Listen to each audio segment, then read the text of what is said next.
말하시면 안 되는데.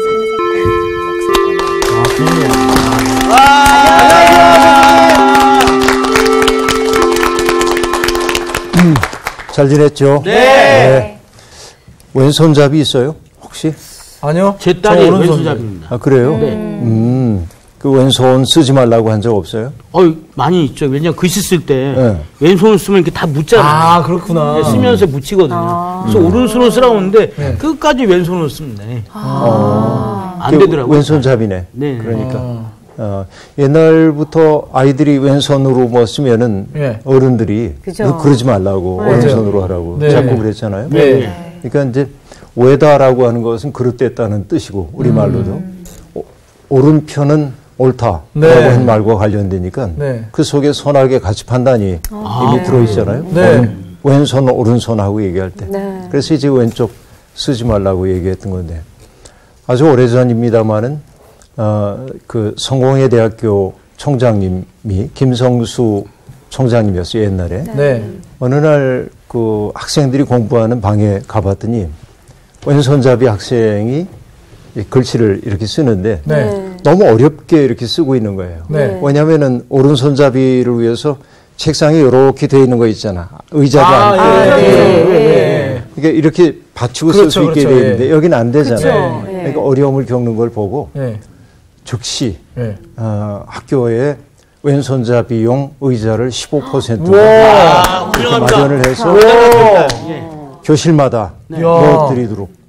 그러니까 왼손잡이를 위한 배려죠. 맞습니다. 배려가 필요합니다. 이게 정말 중요한 일인 것 같아요. 누군가가 함께 사는데 불편한 일이 없도록 배려한다고 하는. 이거 우리가 꼭 길을 건널 때도 보면 횡단보도 건너는데 어떤 때는 신호가 너무 짧아서 건강한 우리가 걷기에도 급하게 되는데 노인들은 정말 대책이 없는 경우가 많이 있잖아요. 그래서 좋은 사회라고 하는 것은 그렇게 사회적 약자들이 살기에 편안한 사회인 것 같은데 그러니까 세심한 배려를 해가는 것 같아요. 근데 오늘 왼손잡이 얘기를 한 까닭은 오늘 우리가 왼손잡이 한 사람을 만나게 됩니다. 오늘 수업 사사기 7강 사사 에훗 3갈. 이스라엘 자손이 또 여호와의 목전에 악을 행하니라. 이스라엘 자손이 여호와의 목전에 악을 행함으로 여호와께서 모압 왕 에글론을 강성하게 하사 그들을 대적하게 하시매 에글론이 암몬과 아말렉 자손들을 모아 가지고 와서 이스라엘을 쳐서 종려나무 성읍을 점령한지라. 이에 이스라엘 자손이 모압 왕 에글론을 18해 동안 섬기느냐. 이스라엘 자손이 여호와께 부르짖음에 여호와께서 그들을 위하여 한 구원자를 세우셨으니 그는 곧 베냐민 사람 게라의 아들 왼손잡이 에훗이라. 이스라엘 자손이 그를 통하여 모압 왕 에글론에게 공물을 바칠 때 에훗이 길이가 한 규빗 되는 좌우의 날선 칼을 만들어 그의 오른쪽 허벅지 옷 속에 차고 공물을 모압 왕 에글론에게 바쳤는데 에글론은 매우 비둔한 자였더라. 에훗이 공물 바치기를 마친 후에 공물을 메고 온 자들을 보내고 자기는 길갈 근처 돌 뜨는 곳에서부터 돌아와서 이르되 왕이여 내가 은밀한 일을 왕에게 아뢰려 하나이다 하니 왕이 명령하여 조용히 하라 하매 모셔선 자들이 다 물러간지라. 에훗이 그에게로 들어가니 왕은 서늘한 다락방에 홀로 앉아 있는 중이라. 에훗이 이르되 내가 하나님의 명령을 받들어 왕에게 아랠 일이 있나이다 하매 왕이 그의 좌석에서 일어나니 에훗이 왼쪽을 뻗쳐 그의 오른쪽 허벅지 위에서 칼을 빼어 왕의 몸을 찌르매 칼자루도 나를 따라 들어가서 그 끝이 등 뒤까지 나갔고 그가 칼을 그의 몸에서 빼내지 아니하였으므로 기름이 칼날에 엉겼더라. 에훗이 현관에 나와서 다락문들을 뒤에서 닫아 잠그니라. 에훗이 나간 후에 왕의 신하들이 들어와서 다락문들이 잠겼음을 보고 이르되 왕이 분명히 서늘한 방에서 그의 발을 가리우신다 하고 그들이 오래 기다려도 왕이 다락문들을 열지 아니하는지라. 열쇠를 가지고 열어본즉 그들의 군주가 이미 땅에 엎드러져 죽었더라. 그들이 기다리는 동안에 에훗이 피하여 돌 뜨는 곳을 지나 스이라로 도망하니라. 그가 이르러 에브라임 산지에서 나팔을 불매 이스라엘 자손이 산지에서 그를 따라 내려오니 에훗이 앞서가며 그들에게 이르되 나를 따르라. 여호와께서 너희의 원수들인 모압을 너희의 손에 넘겨주셨느니라 하매 무리가 에훗을 따라 내려가 모압 맞은편 요단강 나루를 장악하여 한 사람도 건너지 못하게 하였고 그때에 모압 사람 약 10,000명을 죽였으니 모두 장사요 모두 용사라. 한 사람도 도망하지 못하였더라. 그날에 모압이 이스라엘 수하에 굴복하매 그 땅이 80년 동안 평온하였더라.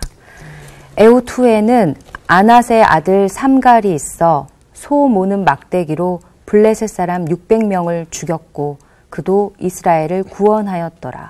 네, 오늘은 에훗이라고 하는 사사하고 삼갈 마지막에 한 절밖에 나오지 않지만 삼갈이라고 하는 사사에 대한 얘기를 할 텐데 이 삼갈도 굉장히 중요한 의미를 갖습니다. 나중에 우리가 보면 알게 되겠지만 한 절인데 엄청 임팩트 있네요.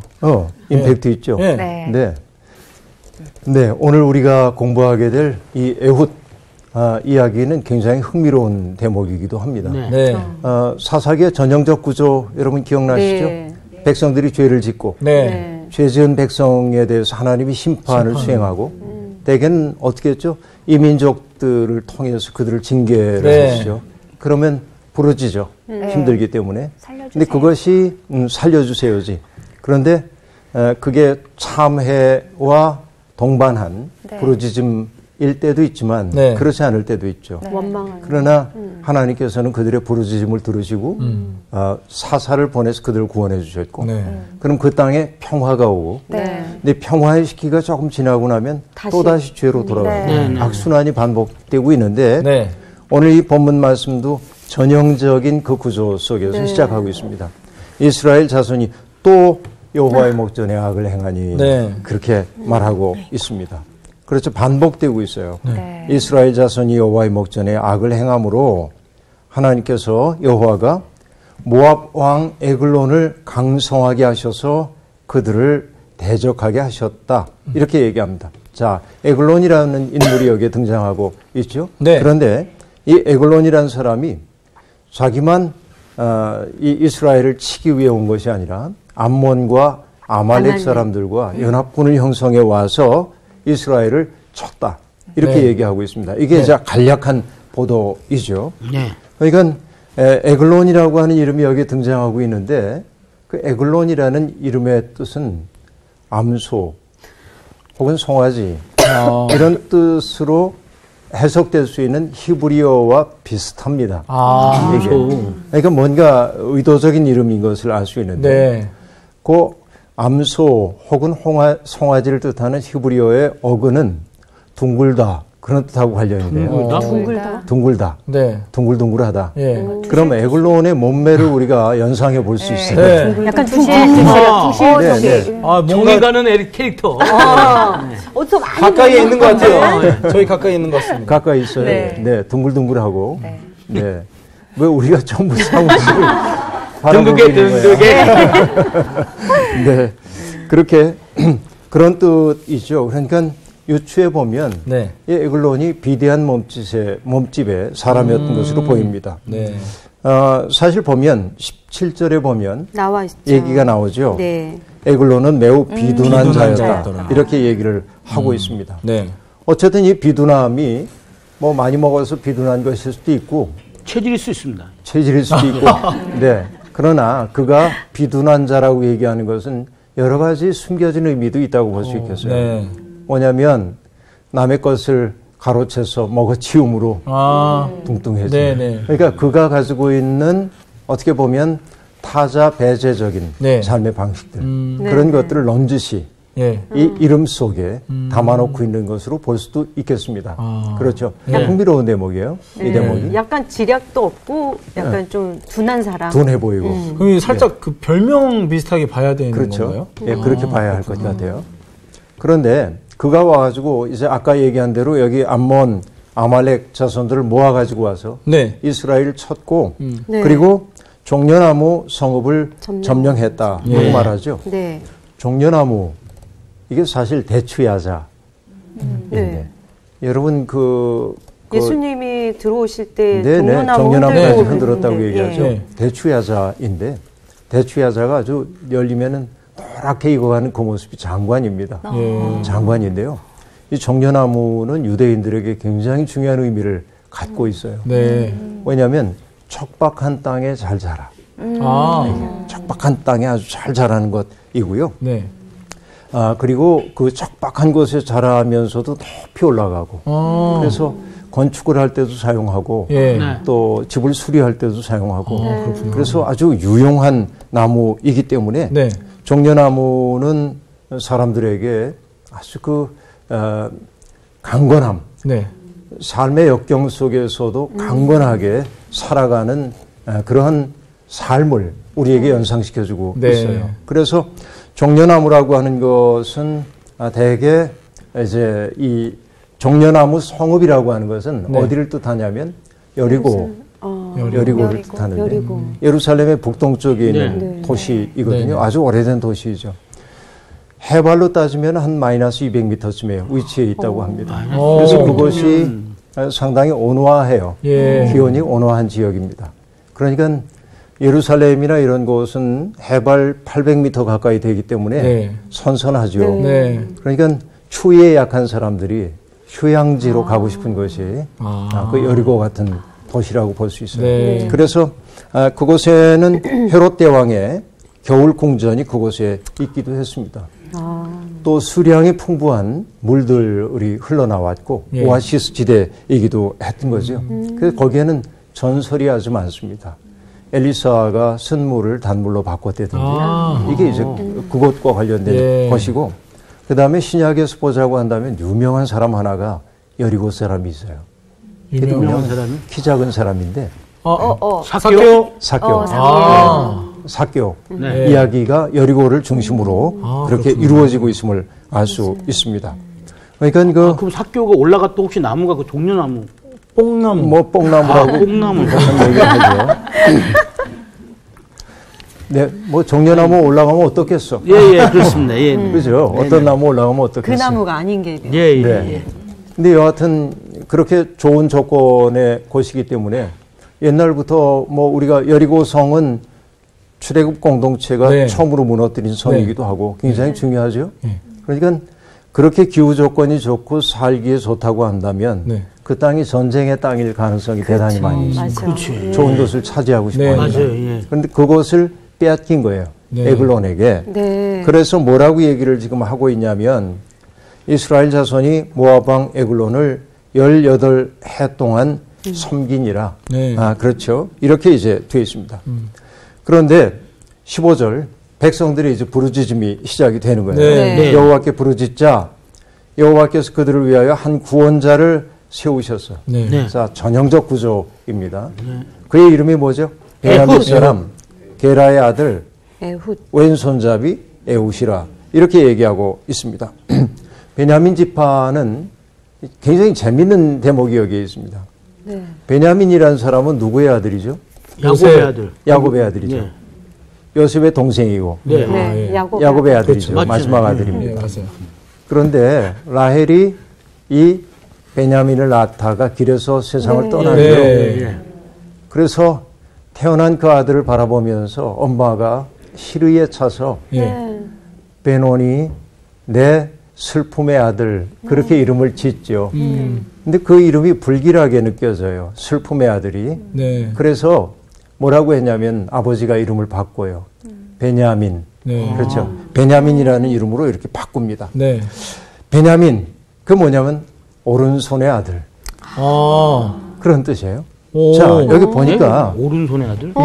근데 왼손잡이인데. 베냐민은 오른손의 아들이에요. 이름 뜻이요. 이름 뜻이. 원래는 이제 베노니라고 엄마가 칭했던 것을 베노니는 슬픔의 아들이니까 너무 불길한 이름이야. 베냐민이라고 이름을 이제 바꿔줍니다. 근데 오른손이라고 하는 것은 항상 여러분 하나님의 도움이 오는 방향으로 사람들에게 알려졌고 예. 상서로운 거예요.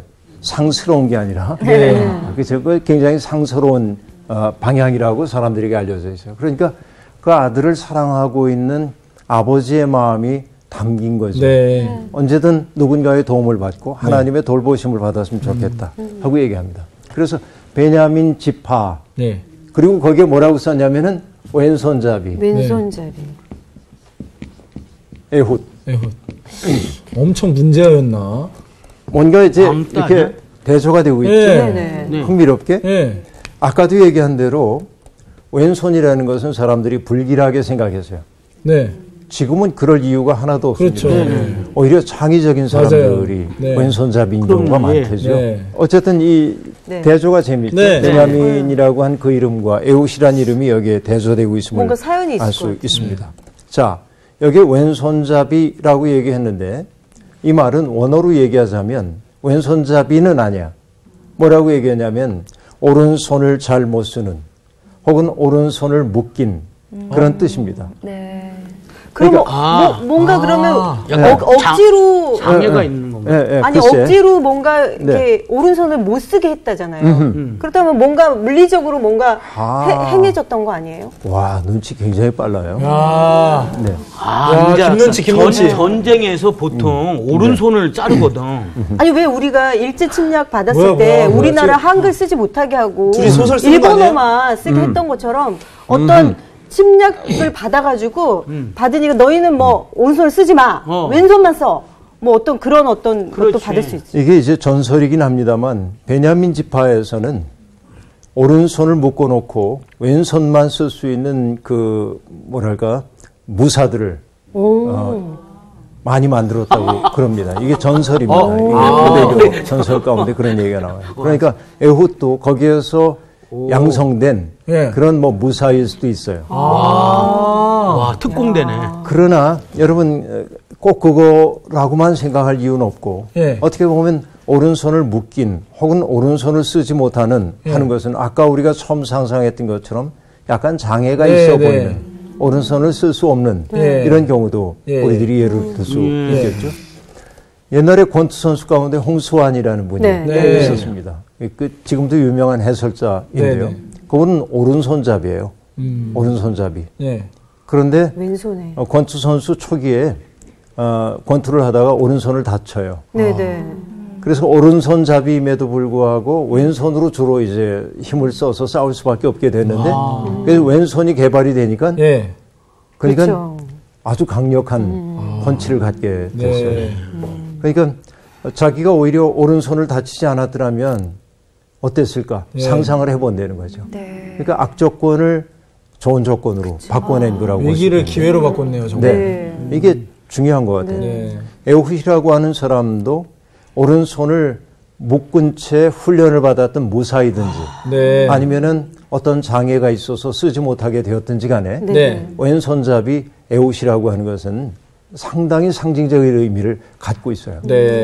어떤 의미라고 볼 수 있냐면 이 에글론이라는 사람에 의해서 묶여있는 상태 아니야 지금 자유로. 그러니까 정확하게 이스라엘의 어떤 형편을 나타내는 존재로 에훗이 등장하고 있음을 볼 수 있습니다. 그렇죠? 이렇게 이제 봐야 하겠어요. 그런데 이스라엘 백성들이 이제 에글론을 섬겨야 했기 때문에 모압 왕 그래서 공물을 바쳐야 했잖아요. 이제 세금 같은 거 갖다 바쳐야 합니다. 바치는 사람으로 사람들이 누구를 뽑았냐면 에훗을 뽑았다. 그러자 에훗이 공물을 바치러 가면서 어떻게 되냐면 한 규빗 되는 좌우의 날선검. 규빗이라고 하는 건 요 팔꿈치에서 손끝까지니까 여기에서부터 한 50cm 이 정도 되는 거죠. 그래서 그것을 오른쪽 허벅다리에 차고 그러니까 검문 검색을 피하기 위해서 다리에다가 깊숙이 이렇게 찼겠죠. 왼손잡이니까 이렇게 뽑기가 좋았던 모양이에요. 어쨌든 상상을 한번 해봅니다. 그리고 들어갔어요. 에글론에게 바쳤습니다. 그리고 공물 바치기를 마치고 자기와 함께 공물을 메고 온 사람들을 돌려보냅니다. 다 돌려보내요.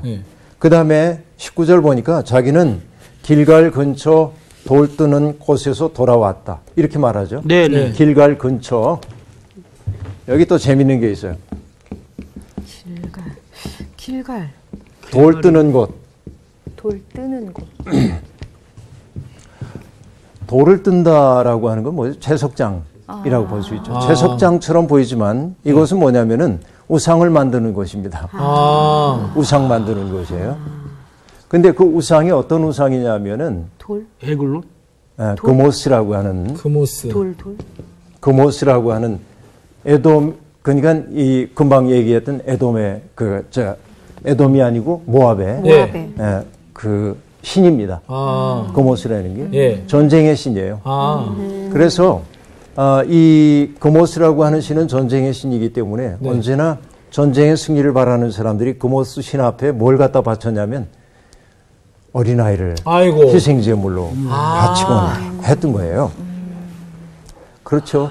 이게 그모스예요. 그런데 바로 돌 뜨는 곳이라고 하는 것은 모압의 수호신이라고 일컬어지고 있는 그모스 신상을 만드는 곳인데 그곳에서 에훗이 몸을 돌이켜 에글론에게 옵니다.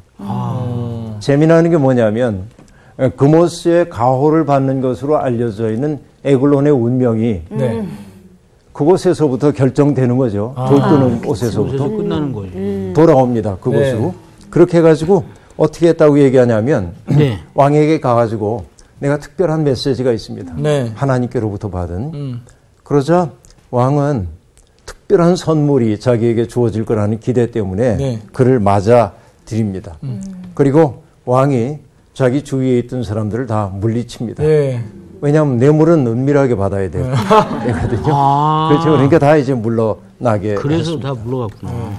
그때 에훗이 들어가자 왕이 서늘한 방에 있었다고 얘기를 하고 있어요. 다락방에 홀로 앉아있는 중이었더라 하고 말하는데 그 서늘한 다락방은 대개 왕이 사용하고 있었던 화장실입니다. 그래요? 네, 그러니까 옛날에 요강들 썼던 것처럼 왕도 그렇게 이제 그 화장실에 앉아 있었던 것으로 보입니다. 에훗이 얘기하죠. 내가 하나님 명령 받들어서 왕에게 아뢰을 일이 있습니다. 하자 왕이 앉았던 자리에서 일어나자 에훗이 칼을 뽑아가지고 그를 찔렀어요. 그렇죠? 그러자 칼자루도 나를 따라 들어가서 그 끝이 등 뒤까지 나갔고 그가 칼을 그의 몸에서 빼내지 아니하였으므로 기름이 칼날에 엉겼더라 하고 말합니다. 여기 기름이라고 얘기했는데 피요? 더러운 것. 여기에 더러운 오물입니다. 오물이 빠져나왔다. 이렇게 얘기하고 있어요. 굉장히 블랙 코미디적인 요소라고 볼 수 있겠는데요. 끔찍하기도 하고 사람 죽이는 장면이 이렇게 등장하죠. 그러고 나서 에훗이 현관에 나와서 다락문들을 닫은 뒤에 닫아 잠갔다 하고 말합니다. 그죠? 네, 여러분 왼손잡이 그러니까 오른손을 쓰지 못하게 된 자는 열등한 자로 취급받고 있던 세상에서 권력의 단맛에 취해 있었던 그래서 비대하게 변했던 사람을 이기는 이야기는 그렇죠? 그가 막강한 권력을 가지고 있는 사람이고 18년 동안이나 다스렸고 왼손잡이라고 도외시되었던 사람이 그를 이기는 이야기는 이 이야기를 듣는 사람들에게 뭔가 통쾌한 마음을 안겨주었을 것임이 분명합니다. 그런데 재미나는 것은 뭐냐면 에훗이 공물을 바치는 자였잖아요. 공물을 바치는 자였죠. 그런데 에글론이 아까 암소 혹은 송아지라고 얘기했죠. 그것을 잡아서 송아지를 잡아서 하나님께 바친 것 같은 그렇죠.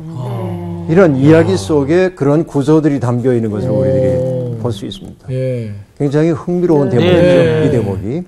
그런데 어리석은 신하들은 왕이 그렇게 살해를 당했다는 사실을 알지 못하고 왕이 오랫동안 나오지 않자 왕이 용변을 보고 있구나 생각하고 기다립니다. 근데 너무 오랫동안 안 나오니까 비로소 변빈 줄 알았어. 뭐라고? 변빈 줄 알았어. 그렇죠. 너무 많이 먹고 이러니까. 아이고. 변빈 줄 알았죠. 네. 어쨌든 열쇠를 가지고 와서 열고 들어와 보니까 왕이 이제 죽은 거예요. 그때 이미 에훗은 도망쳤죠. 충분히 도망갈 시간을 갖고 있었던 것이죠. 에훗은 피하여 돌 뜨는 곳을 지나 스위라로 도망하니라. 그렇게 얘기하고 있습니다. 그리고 나서 뭐죠? 에브라임 산지에서 나팔을 불어서 사람들을 소집합니다. 그래서 모압 맞은편에 있는 요단 강가에 사람들을 딱 진을 치게 만들고 빠져나가려고 하는 모압의 장수들, 용사들을 다 죽였다. 무려 10,000명이나 죽였다. 10,000명이요? 네, 그렇게 얘기하고 있죠. 그러니까 모압의 주력군을 괴멸시킨 것으로 우리들이 봐야 할 겁니다. 어마어마한 싸움이 그렇게 이제 벌어지게 된 것임을 알 수 있어요. 그런데 그 다음에 이제 뭐라고 얘기를 했냐면 그날에 모압이 이스라엘 수하에 굴복함에 그 땅이 80년 동안 평온하였더라 하고 얘기합니다. 아주 오랜 기간 동안에 평화가 있었습니다. 자, 아까 우리가 얘기한 대로 에훗은 왼손잡이 사사로 그렇게 돼 있는데 아까 두 가지 가능성을 얘기를 했었죠. 하나는 베냐민이 육성했다고 하는 오른손을 일부러 묶고 왼손으로 싸우도록 한 그런 용사일 수도 있고 그래서 자객 훈련을 받은 사람일 수도 있고 혹은 어떻게 보면은 왼손을 쓰지 못하게 돼서 사람들에게 조금 멸시를 당하던 그런 사람일 수도 있겠죠. 어느 쪽이 되었든지 간에 그러니까 에훗이라고 하는 그 사람의 운명은 뭐를 상징적으로 보여주냐면 모압의 지배를 받고 있었던 이스라엘의 불구화된 모습. 자기의 역사를 스스로가 만들어갈 수 없는 상황 속에 빠져있는 이들 얘기하고 있는데 그러니까 그동안에 그들이 야훼 하나님을 믿는다고는 했지만은 사실은 그모스 신에게도 절을 했을는지 모르는데 바로 자기를 지켜준다고 믿었던 그모스 신의 신상을 만드는 곳으로부터 돌아온 왼손잡이 에훗이 송아지로 상징되고 있는 에글론이라고 하는 사람을 잡아서 하나님 앞에 바친 그런 사건으로 에훗 이야기가 등장하고 있음을 볼 수 있습니다. 그러니까 여러분 살아가면서 때때로 나의 약점, 나의 연약한 것 이런 것들이 오히려 좋은 인생의 계기가 되기도 하는 거죠. 그렇죠? 내가 뭔가를 못하기 때문에 그렇게 할 수 있는 것이고 우리가 잘 알다시피 지금 세계에서 제일 유명한 축구 선수가 누군가요? 메시나 호날두. 그죠. 메시 같은 선수이죠. 아르헨티나 출신의 메시. 이분은 어릴 때 키가 자라지 않는 병을 앓았다면서요. 아, 그렇구나. 굉장히 많은 어려움을 겪었는데 키가 그럼에도 불구하고 그는 노력을 해가지고 그 자리까지 올라가죠. 부단한 노력들을 그렇게 하는 것을 볼 수 있어요. 그래서 우리에게 주어져 있는 인생의 악조건, 이거 우리를 무너뜨리는 악조건이 아니라 그것을 딛고 넘어갈 수 있는 디딤돌로 삼는 이것이 맞습니다. 아름다운 인생의 길이 아닐까 생각해봐요. 저도 제 얼굴이 악조건이라고 생각했거든요. 그런데 이게 굉장히 많은 분들에게 웃음을 드리는 또 그런 얼굴로 변화가 되더라고요. 네네. 저도 이렇게 떨어져서 온몸이 부었잖아요, 그죠? 상훈이 형은 확실히 부어 있는 거 맞아요. 다음으로 갑시다. 오늘 이제 그 사사 삼갈에 대한 이야기 마지막 절로 그렇게 되어 있죠. 에훗 후에는 아나세 아들 삼갈이 있어 하고 말하는데 이 삼갈이라고 하는 인물이 수수께끼의 인물입니다. 그럴 것 같아요. 의외인데. 한 줄로 들어왔다가 지금 한 줄로 훅 나가니까. 그렇지. 이펙트가 아주. 이펙트가. 심지어 소모는 막대기로. 자, 그렇죠. 지금 누구의 아들이에요? 아나세 아들. 이름은 삼갈. 이렇게 얘기하고 있어요. 그런데 삼갈이라고 하는 이름이 그 이스라엘의 전형적인 이름이 아니에요. 그러니까 이 삼갈이라는 이름을 가지고 있는 이 사람은 이스라엘 출신의 사람이 아닌 사람입니다. 그러니까 우리가 출애굽 공동체는 보면은 우리가 얘기하는 이스라엘 사람들만 나온 것이 아니고 그 땅에서 어려움을 겪고 있었던 온갖 사람들이 함께 나오죠. 그래서 성경은 잡족이라고 얘기를 했는데 이 잡이란 말이 별로 좋은 말은 아닌데 기분 좀 듣기 좀 기분 별로 안 좋죠. 이스라엘을 중심으로 얘기하기 때문에 그렇습니다.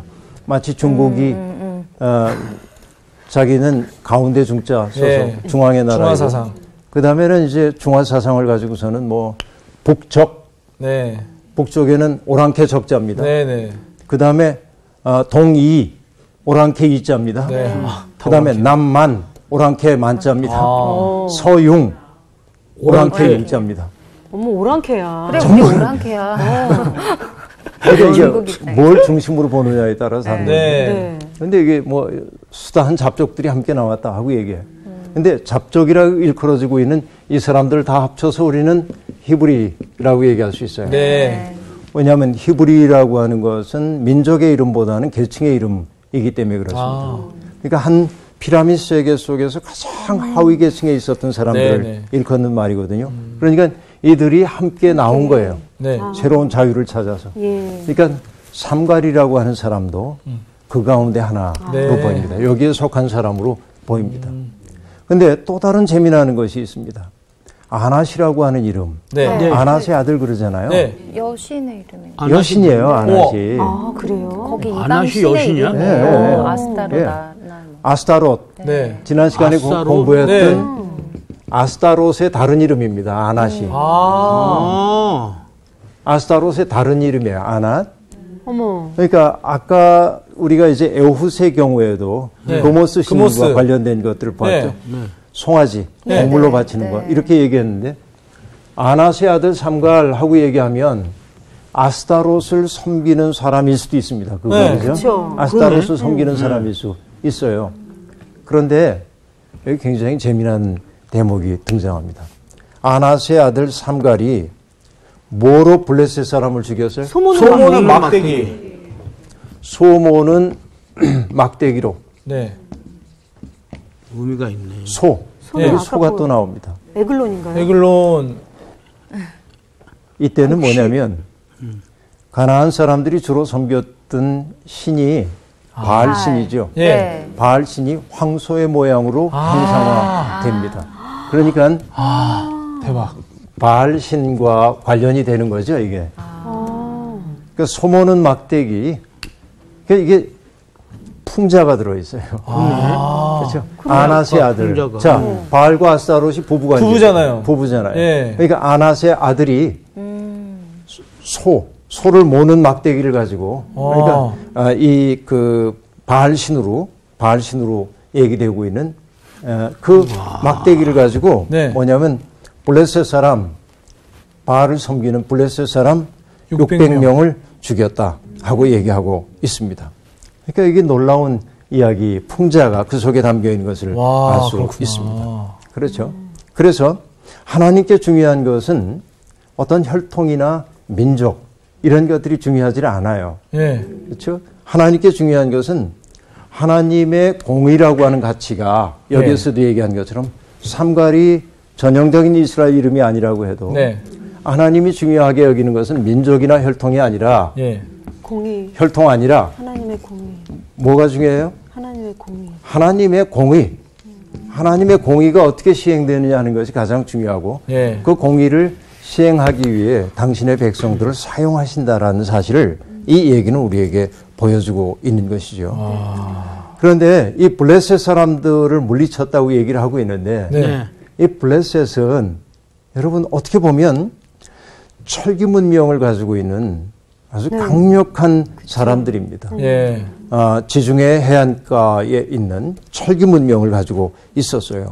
그러니까 철기 문명을 가지고 있는 그들을 소모는 막대기로 그러니까 그들의 신과 관련된 것을 가지고 물리치고 있는 그러니까 이 속에서 역사하고 있는 건 뭐냐면 삼갈이라고 하는 개인의 위대함이 아니라 바로 그 속에서 함께하고 계신 하나님의 위대하심을 그대로 보여주고 있는 거죠.